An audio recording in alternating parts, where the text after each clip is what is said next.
देखिए, निश्चित रूप से न्यायालय के हर प्रश्न का जवाब भारतीय जनता पार्टी की सरकार देती है और हम तो न्यायालय का सम्मान करने वाले लोग हैं। आने वाले समय में निकाय चुनाव बेहतर ढंग से हो, अच्छे ढंग से हो, इस पर हमारी सरकार काम कर रही है।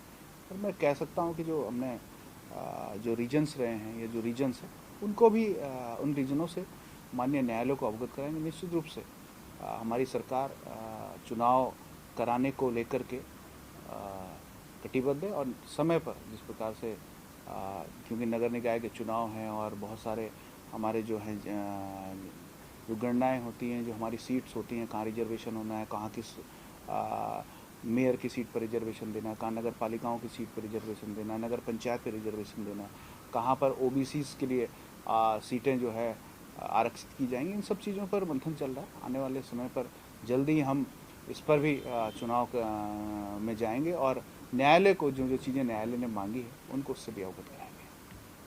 लगातार इस बात को कहा जा रहा था कि भारतीय जनता पार्टी का लोकतंत्र और संविधान में कोई विश्वास नहीं है।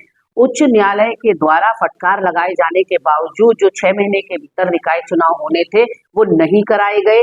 अवमानना नोटिस जो है वो हाईकोर्ट ने सरकार को दिया और अब तो अनुपालन जो रिपोर्ट है उसको सबमिट करने के लिए कहा है। तो ये देखने वाली बात है कि सरकार क्या जवाब देगी, लेकिन ये सीधे तौर पर न्यायपालिका का अपमान है जो भाजपा सरकार द्वारा किया गया है। अधिकारी जो है मंत्री को कुछ बताते हैं, मंत्री सरकार को कुछ बताता है, तो पूरी तरह से एक केओस मचा हुआ है और कहीं ना कहीं ऐसा लग रहा है कि सूटेबिलिटी की राजनीति भारतीय जनता पार्टी कर रही है, क्योंकि ये समय उनको सूटेबल नहीं दिखाई पड़ रहा है निकाय चुनाव करने के लिए, क्योंकि उन्हें पूरा विश्वास है कि उनका सुपड़ा साफ इस बार पूरे उत्तराखंड से होने वाला है। इसलिए वो अपने ही समय पर चुनाव कराना चाहते हैं, चाहे उसके लिए उच्च न्यायालय के निर्देशों को भी, आदेशों को भी ताक पर रखना पड़े।